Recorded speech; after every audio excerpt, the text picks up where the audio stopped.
Tous les cas possibles, en fait, du point de vue technique, c'est un dimensionnement pour une crue décamillénale. Donc, à imaginer un peu ce que cela veut dire, mais en fait, de mémoire d'homme, cela n'a jamais été enregistré.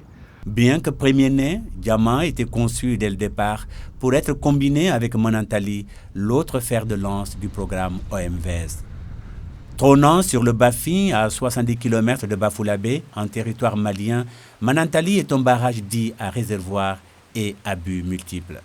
L'ouvrage est composé d'une partie centrale en béton de 482 mètres de long, de 2 digues latérales en enrochement de part et d'autre pour fermer la vallée.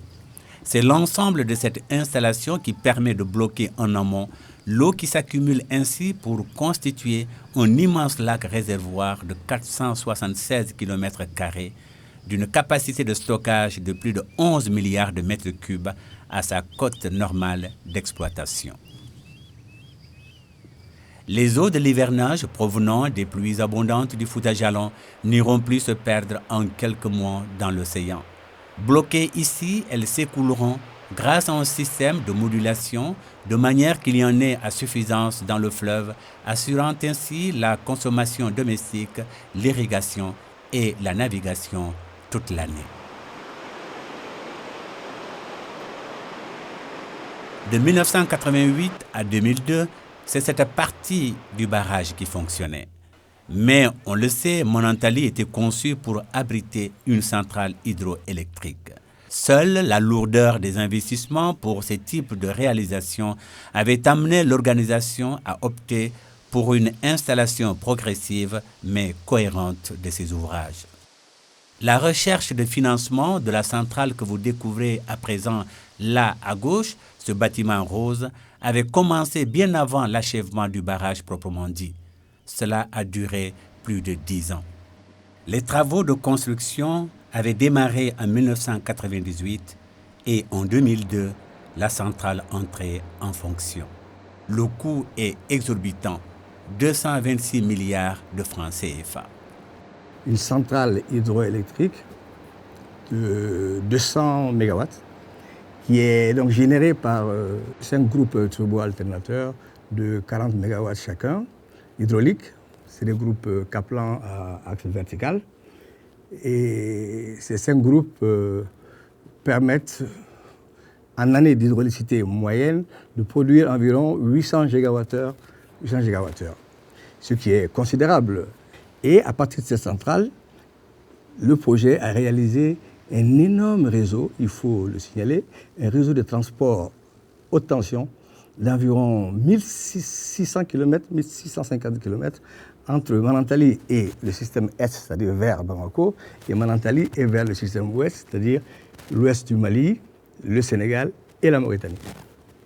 C'est un réseau qui, je pense, je peux le dire, c'est la première fois qu'on construit un réseau haute tension aussi long en Afrique.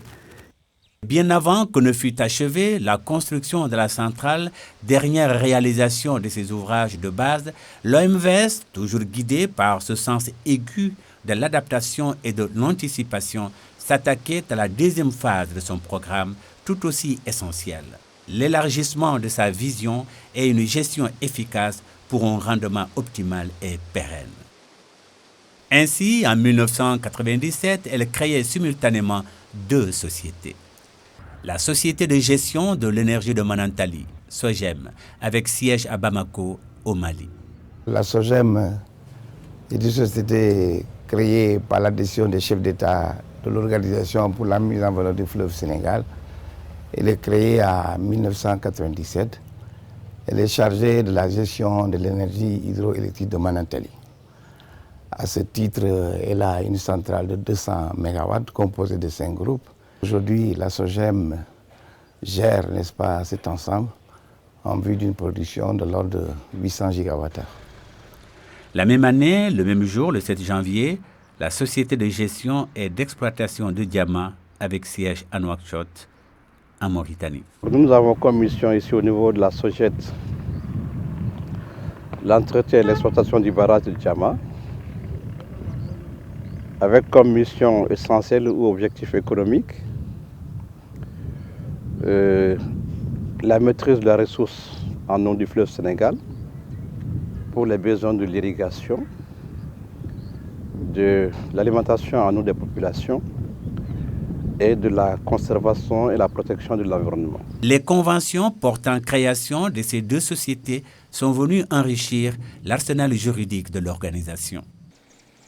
La force de l'OMVS, c'est aussi la capacité de ces hommes à toujours lire l'avenir à la bonne lumière du présent. Ainsi, chaque étape significative de son évolution donne-t-elle lieu au renforcement de son socle juridique et institutionnel, garant de sa stabilité et de ses performances.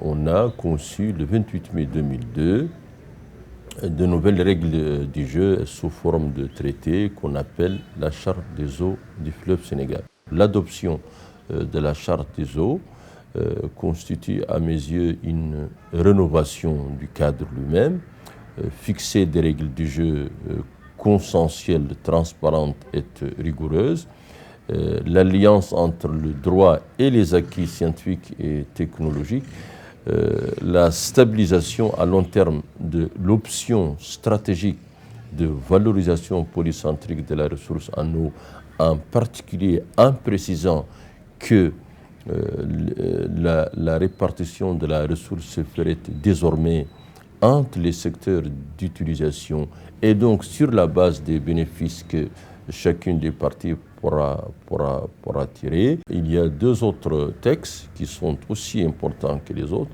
Le Code international de la navigation et des transports sur le fleuve, le règlement intérieur de la Commission permanente des eaux qui devrait être adapté pour tenir compte de nouvelles règles du jeu en termes de gestion de la ressource. Toujours dans la dynamique de ce souci de gestion transparente et efficace, en 2002 encore, l'OMVS, en parfait accord avec ses partenaires extérieurs et sur appel d'offres international, choisissait de confier la gestion du barrage, de la centrale hydroélectrique, du réseau haute tension à une société sud-africaine, Eskom. Nous sommes chargés donc, de tout ce qui est l'exploitation de toutes les structures de la centrale de Manantali. Quand on parle de Manantali, le projet Énergie Manantali, donc, il y a le barrage que vous voyez ici derrière. Donc, il y a la centrale proprement dite qui est là. Et nous avons aussi le dispatching qui est le centre à partir duquel l'énergie transite vers le Mali, vers le Sénégal, vers la Mauritanie. Et en plus de ça, nous sommes responsables aussi de toutes les lignes de haute tension qui relient la centrale au Mali, et au Sénégal et en Mauritanie. Donc c'est nous qui prenons toutes les décisions en ce qui concerne tous les travaux nécessaires pour la maintenance des équipements en bon état, pour l'amélioration des systèmes, pour les nouvelles mises en service et aussi pour la facturation aux trois différents États. Nous ne facturons pas directement les États, le Mali, le Sénégal et la Mauritanie. Nous, Eskom, nous facturons les sociétés d'énergie qu'on appelle SDE. Et au Mali, c'est EDM, au Sénégal, c'est Sénélec et en Mauritanie, c'est Somelec. L'énergie est cédée aux États membres à un tarif plus que bon marché. Au départ, quand le projet Manantali Énergie a été fait, il s'agissait de les 800 gigawattheures qui étaient mis sur le marché, il s'agissait de l'opposer à peu près à 200 000 tonnes d'hydrocarbures. 200 000 tonnes d'hydrocarbures importés. Vous voyez bien la différence. Et les coûts de production de cette énergie hydraulique, comme j'ai dit, par rapport à la production thermique, sont relativement faibles parce que les coûts moyens auxquels nous arrivons, en année d'hydrolyse moyenne, les coûts moyens auxquels nous arrivons sont, bon an mal an, autour de entre 28 et 31 francs CFA le kilowattheure, tout compris. C'est-à-dire le coût proportionnel et le coût d'investissement inclus. Ce qui est à comparer à des coûts d'investissement de thermique au Mali, au Sénégal, en Mauritanie, différenciés certes entre les trois pays, mais en gros beaucoup plus importants qui tournent autour des 100 francs CFA le kilowattheure. Eskom veille sur le bon fonctionnement des installations de Manantali, de leur prolongement ainsi que sur le respect de la répartition de l'énergie en fonction des quotas à partir de ce centre de dispatching.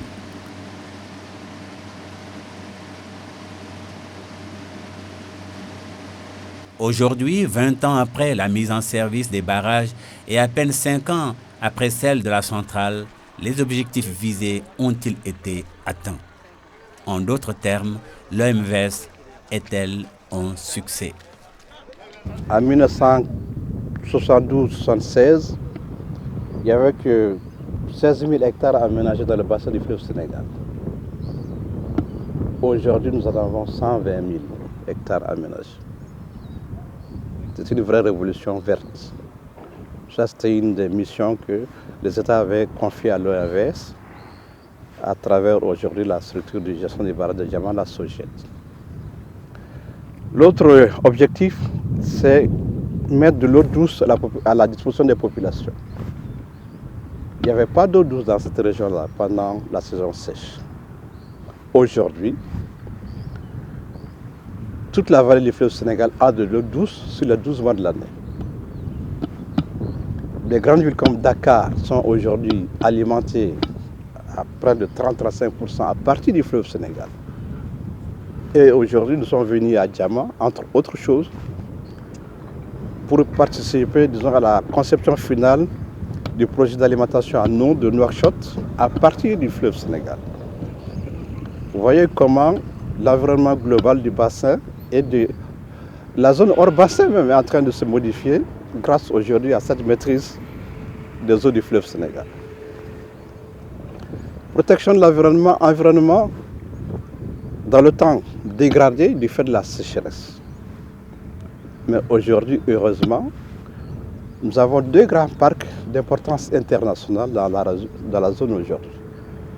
Vous avez eu le parc de Djaoling sur la rive droite et le parc du Djoudj sur la rive gauche, qui sont des parcs vraiment d'importance mondiale aujourd'hui. Aujourd'hui, la SOGEM gère une production de l'ordre de 800 gigawattheures, distribuée, n'est-ce pas, aux 3 États sur la base d'une clé de répartition, 52% pour le Mali, 33% pour le Sénégal et 15% pour la Mauritanie. Nous avons pu électrifier Manantali, on a électrifié également Bafoulabé et Maïna au niveau du Mali. Au Sénégal, on a fait une extension d'énergie électrique au niveau de Bakel, on a renforcé la puissance de Sakal. Au niveau de la Mauritanie, on a électrifié Goureil et qu'il y a une deuxième électrification en Mauritanie qui va se faire, c'est l'interconnexion en ligne de 90 kV entre Goureil et Sélibabi. La SOGEM apporte une contribution essentielle dans la production d'énergie électrique des États, par le fait que les 3 États, le Mali, la Mauritanie et le Sénégal sont interconnectés par une ligne de plus de 1700 km. De ce fait, n'est-ce pas, tout déficit énergétique d'un État peut être compensé ou soutenu, n'est-ce pas, par l'apport de l'autre à travers des réseaux existants. Aujourd'hui, comme vous pouvez le constater, l'enjeu politique majeur, voire même international, n'est-ce pas, est basé sur la valorisation commune des ressources énergétiques. De sorte que, n'est-ce pas, les lignes qui sont ainsi interconnectées permettront demain, n'est-ce pas, à l'organisation de l'OMVS de pouvoir s'interconnecter avec d'autres pays qui ont des ressources énergétiques plus grandes, comme la Côte d'Ivoire, comme le Nigeria.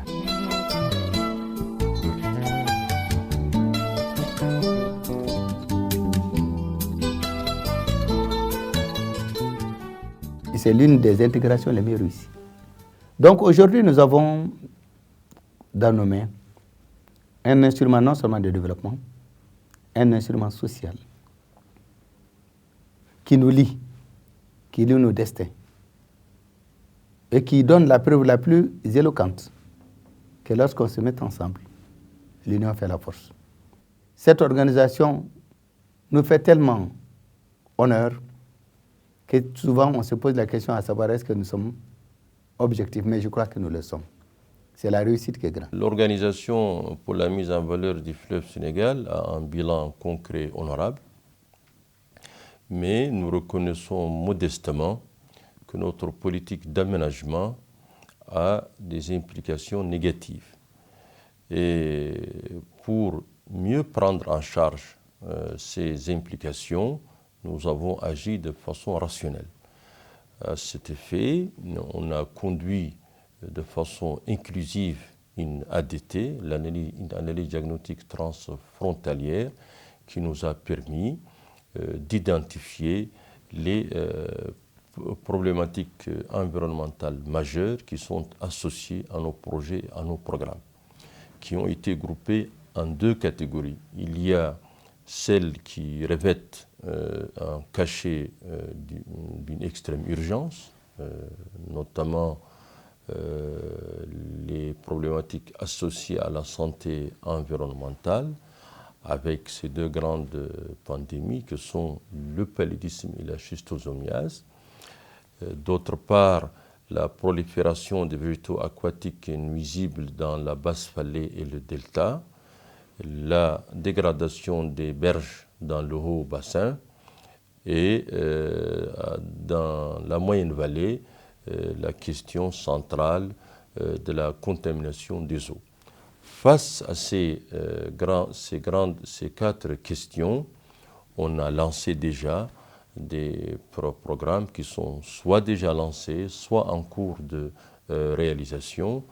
Au cours des 10 prochaines années, on va investir plus de 40 millions de dollars pour contrôler l'évolution du paludisme et éradiquer la schistosomiase.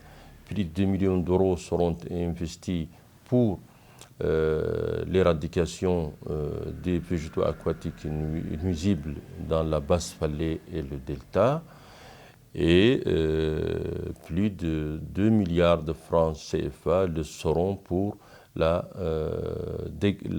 stabilisation mécanique des berges et leur restauration sur l'ensemble du haut bassin. Et pour ce qui est de la pollution, il fallait d'abord faire ce que nous sommes en train de faire grâce au service de l'Observatoire. Il fallait identifier la nature de la contamination des eaux, son ampleur, sa localisation géographique pour mieux identifier les mesures qui sont aptes à permettre son éradication et ou au moins sa mitigation pour préserver les grands équilibres agroécologiques de l'hydrosystème du bassin du fleuve Sénégal. Voilà pour ce qui est des problèmes urgents. Par ailleurs, et de façon beaucoup plus durable, on a élaboré un plan d'action stratégique qui permet un accompagnement cohérent, durable de notre politique d'aménagement d'ici à l'horizon 2030. Donc je crois que c'est sur lesquels on peut être jugé. Avions-nous conçu une stratégie cohérente qui permette d'endiguer et si possible d'éradiquer toutes les implications, tous les phénomènes qui sont associés à nos projets, à nos programmes?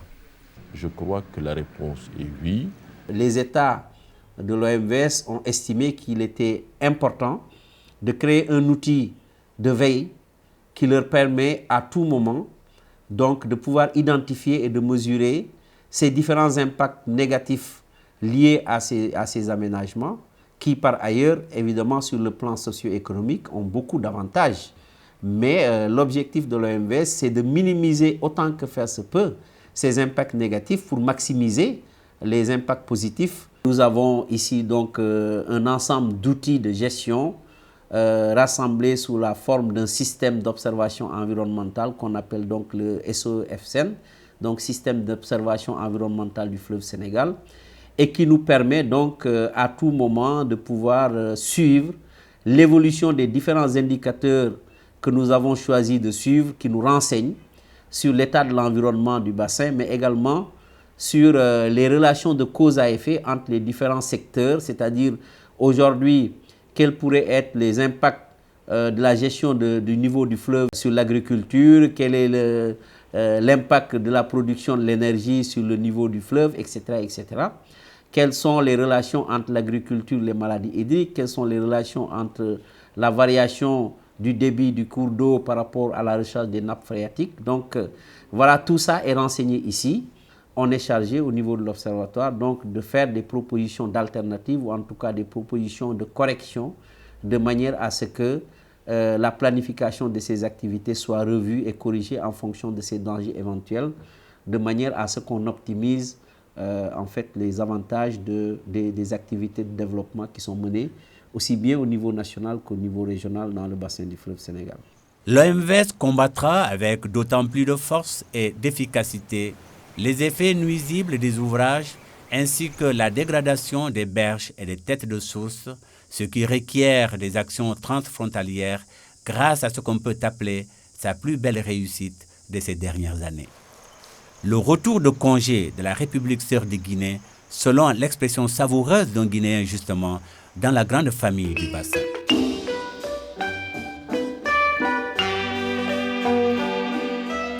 Toute autre expression telle que le retour de la Guinée serait une impropriété.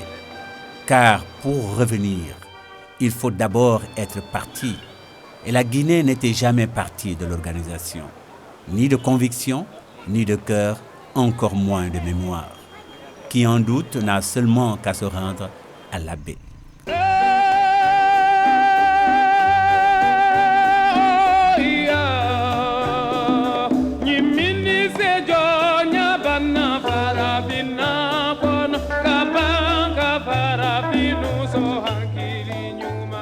Voici la célèbre villa Sili, où le temps a suspendu son vol depuis une certaine année 68. Et voici entretenus intacts ces lieux mythiques construits pour la venue au monde de l'OERS, père direct de l'OMVS. Voici, comme si c'était hier, la salle de conférence où fut signé l'acte de naissance de l'OERS. Voici les cases-appartements des présidents Mokhtar Ould Dada, Modibo Keïta, Léopold Sédar Senghor. Et là, en face, cette petite villa où le président hôte, Ahmed Sékou Touré, avait séjourné pour la circonstance. Mais et enfin, voici le symbole le plus puissant de la présence ininterrompue de la Guinée au cœur de l'organisation. En effet, pour marquer ce jour mémorable de la naissance de l'OERS, chacun des 4 présidents avait planté un arbre, comme l'expression métaphorique d'un espoir grandissant. Les voici tous les 4, toujours